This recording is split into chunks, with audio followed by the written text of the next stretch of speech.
बिस्मिल्लाहिर्रहमानिर्रहीम। नाज़रीन अस्सलाम वालेकुम, मैं हूँ इमरान वसीम।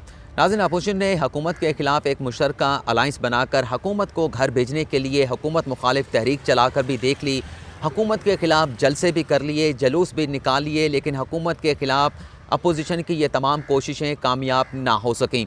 लेकिन अब एक मरतबा फिर अपोजिशन की जानिब से और PDM की जानिब से हुकूमत को घर भेजने के लिए और उसके साथ साथ सेनेट इलेक्शन को रुकवाने के लिए नए हरबों पर गौर शुरू कर दिया गया है। दूसरी खबर में हम बात करेंगे, मुस्लिम लीग नवाज़ में कुछ ऐसे लोग मुतहरिक हुए हैं जो चाहते हैं कि नवाज़ शरीफ और चौधरी निसार के दरमियान जो इख्तलाफात हैं, इन इख्तलाफात को ख़त्म कराया जाए और दोनों शख्सियात को एक दूसरे के करीब लाया जाए। इन सारे मामलात पर बात करेंगे। हमारे साथ हमारे साथी फ़हीम अख्तर साहब मौजूद हैं। तो फ़हीम भाई, आप ये बताएंगे कि कौन से नए हरबे हैं जो अपोजिशन ने जिन पर दोबारा से गौर करना शुरू किया है। जैसा कि एक तहरीक चलाई गई, जलसे निकाले गए, जुलूस निकाले गए, लेकिन अब तक तो ये तहरीक हमें कामयाब होती हुई नज़र नहीं आई। अब कौन से नए हरबों पर गौर किया जा रहा है कि जिन्हें वो बुरे कार लाकर हुकूमत को घर भेजने की कोशिशें करना चाहते हैं? इमरान भाई, बहुत शुक्रिया, आपने अपने प्रोग्राम में बुलाया। हुकूमत को घर भेजने के लिए एक ही प्रोग्राम से क्या बुलाया, दफ्तर से यहाँ लेके आया हूँ तो मैं। बड़ी मेहरबानी, आपने चाय भी तो पिलाई है ना। अच्छा चलें, ठीक है। इमरान भाई, बात यह है कि पहला मसला ही उनकी जहन जो है इमरान खान है। अपोजिशन के जहनों में इमरान खान फंसे हुए हैं कि किसी ना किसी तरीके से इमरान खान को हुकूमत से ख़त्म कर दें। और अभी 2.5 साल होने वाले हैं इमरान भाई, अभी तक किसी भी कोशिश में वो नाकाम हुए हैं। मौलाना फजलुर रहमान ने एड़ी चोटी का जोर लगाया कि यार सारी जमातें इस्तीफ़े दे दें, इस्तीफ़ों पर कोई इत्तफाक राय नहीं हुआ। फिर मौलाना फजलुर रहमान ने 2019 में आज़ादी मार्च किया, आज़ादी मार्च में भी उनको कामयाबी नसीब नहीं हुई। अब आज़ादी मार्च 2 करने की पोजीशन में है। 2-3 इनकी ऑप्शंस हैं, इनके पास ज़ेर गौर हैं। पहला ऑप्शन ये है कि जब लाहौर का जलसा होगा, इनका छठा जलसा होगा, PDM की तहरीक के 5 जलसे हो चुके हैं, जब छठा जलसा होगा उसमें ये अनाउंसमेंट होगी कि आज़ादी मार्च 2 इस्लामाबाद की तरफ हम लॉन्ग मार्च करेंगे। वो जनवरी में करें या जैसे आप फरमा रहे थे शायद वो फरवरी में आ जाएं।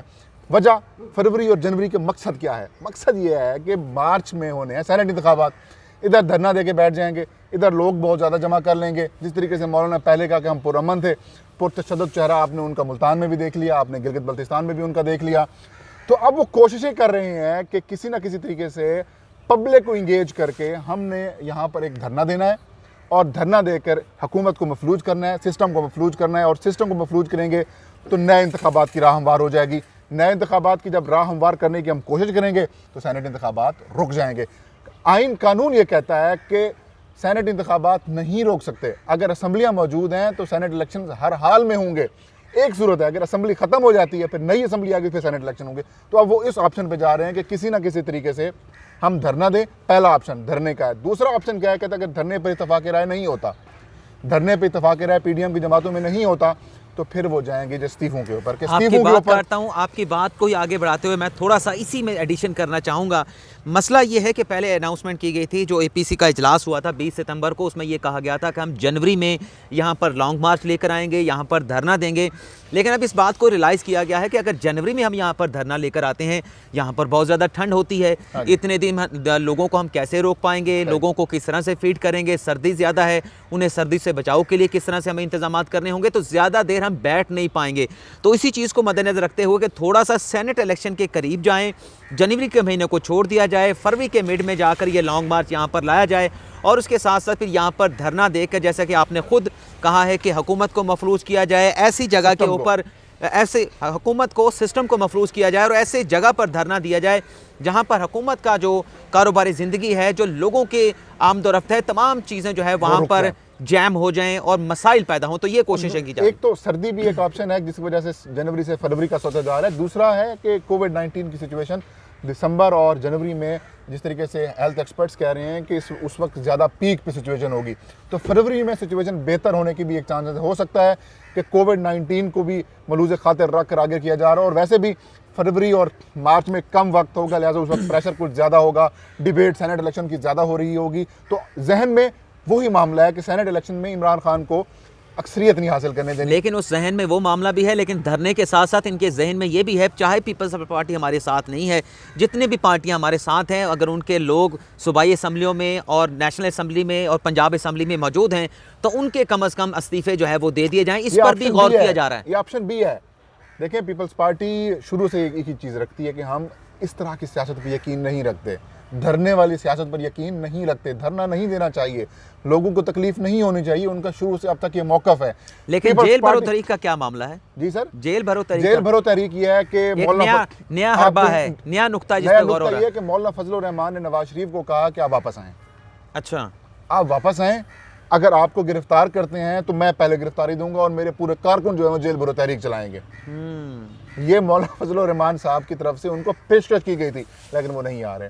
लेकिन वालदा उनकी फौत हुई है, वो यहाँ तक नहीं है तो और क्या रह जाएगा, जब तक उनको यकीन दहानी नहीं होगी वो नहीं आते। और दूसरा, इमरान भाई, अगर वो कहते हैं कि धरने के ऊपर पीडीएम की जमातों में इत्तेफाक राय नहीं होता तो फिर हम ऑप्शन बी क्या होगा, कौमी असम्बली से इस्तीफे देंगे।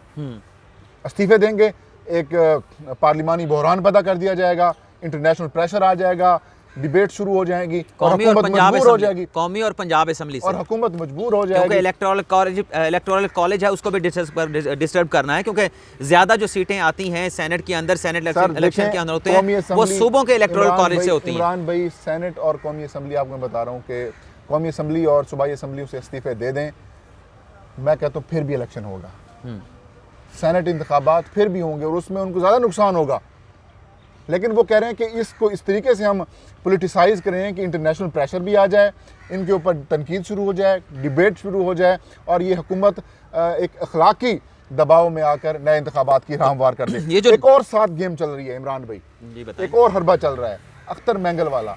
मौलाना फजलुर रहमान ने बलूचिस्तान हुकूमत को डिरेल करने के लिए उनको टास्क सौंपाया कि वहाँ पर जो हुकूमत के इत्तेहादी हैं जमातें, उनको तोड़ें और अपोजिशन उनको शामिल करें और हम वहाँ पर सीएम को हटाएं और वहाँ पर मकसदियत हासिल करें। लेकिन वहाँ होता दिखाई नहीं दे रहा। इस पर तो आपने डिटेल में वीडियो की, अपनी वीडियो में भी बात की। अगर नाज़रीन चाहें तो फ़हीम अख्तर साहब का अपना यूट्यूब चैनल है, तो बलूचिस्तान की हुकूमत को किस तरह से डीरेल करने के हवाले से प्लानिंग की जा रही है, कौन सा टास्क जो है वो अख्तर मैंगल को सौंपा गया है, ये सारी चीज़ें आप तफसील के साथ फ़हीम भाई की वीडियो में देख सकते हैं।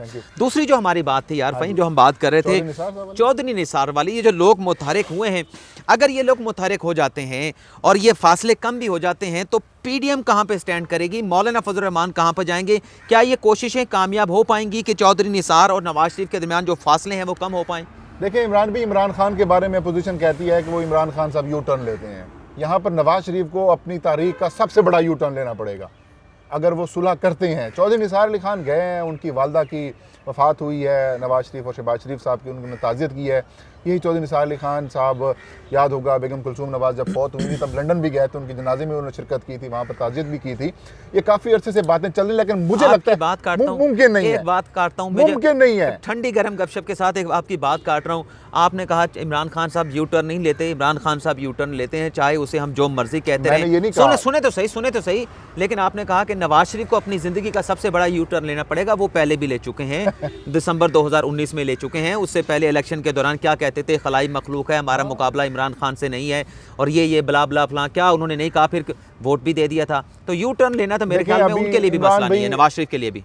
यू टर्न देखिए, मैं वही कहता हूँ कि पोर्ट्रेया यही किया जाता है कि इमरान खान लेते हैं, हाँ जी, लेकिन लेते सब हैं। लेकिन यहाँ पर नवाज शरीफ को अपनी जिंदगी का सबसे बड़ा यू टर्न लेना पड़ेगा। आपने 2.5 साल की जो तहरीक चलाई हुई है, वोट को इज्जत दो, ये जो बयानिया चलाया, ये भी तो सबसे बड़ा यू टर्न है उनकी जिंदगी का। ये बयानिया जो चलाया हुआ है आपने, ये भी तो यू टर्न है ना उनका। देखिए 180 भी, मैं कहता हूँ 360 वाला आपको यू टर्न लेके आना पड़ेगा। चौधरी निसार अपनी जगह पे मौजूद हैं, नवाज शरीफ साहब ने अपने मौक़िफ़ से थोड़ा सा हेरा फेरी की है। आपने सर्विसेज चीफ्स वाली जब आपने अमेंडमेंट करवाई, आपने कानून साजी में हिमायत कर दी, आपने बहुत सारे और मामलात में जो है वो सपोर्ट किया आपने बयाने से हट कर, जिसके ऊपर मौलाना फजलुर रहमान की नाराज़गी, आपको पता होगा जब उन्होंने आज़ादी मार्च ख़त्म किया और बड़े तकलीफ़ के मराइल में थे मौलाना, वो कहते थे कि पीपी और मुस्लिम लीग नून हमारे साथ ना होती तो यकीन दहानियों का और मामलात का लेवल और होता। बहरहाल मुमकिन होता दिखाई नहीं दे रहा कि चौधरी निसार अली खान अपनी पोजीशन छोड़ के नवाज शरीफ वाले बयाने पे आ जाएं और नवाज शरीफ अपना बयाना छोड़कर चौधरी निसार वाले मामले पे आ जाए। हाँ, अगर उनको कहीं और तरफ से यकीनदारी हो जाती है तो फिर नवाज शरीफ वापस आने में देर भी नहीं करेंगे।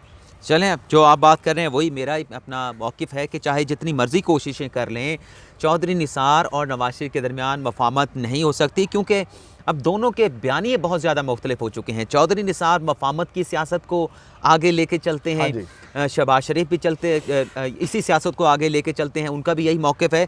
तो नवाज शरीफ तो किसी और तरफ निकल गए हैं, उनका तो बयानिया बिल्कुल ही जो है वो तब्दील हो चुका है। और जो यू टर्न की बात कर रहे थे, मैं बीच में ऐड कर रहा था कि ये बयानिया लेना भी नवाज शरीफ का बहुत बड़ा यू टर्न था। उनकी सियासत के हवाले से अगर आप माजी में देखें तो किस तरह से वो सियासत करते थे, किन लोगों की सपोर्ट से करते थे, तो ये भी एक बहुत बड़ा यू टर्न था उनकी सियासी तारीख़ का। तो बहरहाल फ़हीम अख्तर साहब हमारे साथ मौजूद थे और बहुत सारे नाजरीन एतराज़ उठाएंगे कि मैंने भी मास्क नहीं पहना हुआ और फ़हीम अख्तर ने भी मास्क नहीं पहना हुआ, अभी मैं इसको पहनने की इजाज़त नहीं दूंगा कि, लेकिन हमने कम अज़ कम 5 फीट का आपस में डिस्टेंस रखा हुआ है। सोशल डिस्टेंसिंग के जो SOPs हैं उसे फॉलो किया गया है। तो आप नाज़रीन से इजाज़त चाहेंगे, अगले प्रोग्राम में फिर मुलाकात होगी। लेकिन मैं सोच रहा हूँ, फ़हीम अख्तर के साथ मैंने डिस्कस की है, इजाज़त लेने से पहले जाते जाते मैं डिस्कस करना चाहूँगा, अप्रैल में जब ये सेनेट के इलेक्शन हो जाएंगे, मार्च में, हाँ मार्च में जब सेनेट के इलेक्शन हो जाएंगे, वज़ीर आज़म इमरान खान की हुकूमत को 2.5 साल का उनका टेन्योर गुजर चुका होगा, तो फिर उसके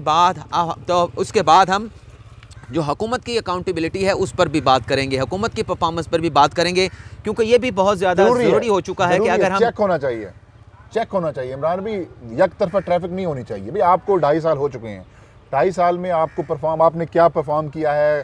क्या आज मुझे सुप्रीम कोर्ट में बैठे हुए एक बंदे ने पता क्या कहा, इमरान साहब मुझे ये बताएं, 100 रुपये किलो आलू मिले और 50 रुपये या 80 रुपये किलो, 70 रुपये किलो सेब मिले, हाँ। तो यार ये कैसी मतलब एक वक्त आता है सर्दियों में, क्योंकि आलू की पैदावार कुछ मामलात होते हैं, टमाटर का भी एक सीज़न आता है। तो यही आलू मुझे याद है 2 रुपये किलो पे भी लोगों ने सड़कों पे फेंके थे। यही पाकिस्तान था। अब से 6 महीने 4 महीने, लेकिन कोशिश करेंगे मामलात होते हैं, कोशिश करेंगे मार्च के बाद जो लोगों का जो जज्बात हैं, जो तवक्कुआत हैं, उस पर बात पूरा करें। उतरे हैं इमरान खान या उनकी हुकूमत पूरा उतरी है, जिस किस्म का पाकिस्तान उनको मिला था, ठीक है अब आपका पीरियड गुजर चुका है, स्टेबल करने का, गवर्नमेंट को, सिस्टम को बेहतर करने का। ज़्यादा गुजर चुका है। मैंने हनीमून का नाम नहीं लिया। आपका वक्त गुजर चुका है, 2.5 साल में आप अच्छा परफॉर्म कर सकते हैं। तो अकाउंटेबिलिटी तो होनी चाहिए जी, अकाउंटेबिलिटी होगी। लोगों के जहनों में जो सवालात हैं, जो उनके डिफेंडर्स हैं, जो उनके चाहने वाले हैं इमरान खान के, PTI के जो सपोर्टर्स हैं, वो भी पूछते हैं कि भाई हम किस तरीके से इनको डिफेंड करें। तो 2.5 साल के बाद ही परफॉर्मेंस के ऊपर सवालात उठेंगे। आपसे इजाज़त चाहते हैं नाज़रीन, फ़हीम अख्तर से भी इजाज़त चाहेंगे। अगले प्रोग्राम में किसी नई वीडियो के साथ आपकी खिदमत में हाज़िर होंगे। अल्लाह हाफ़िज़।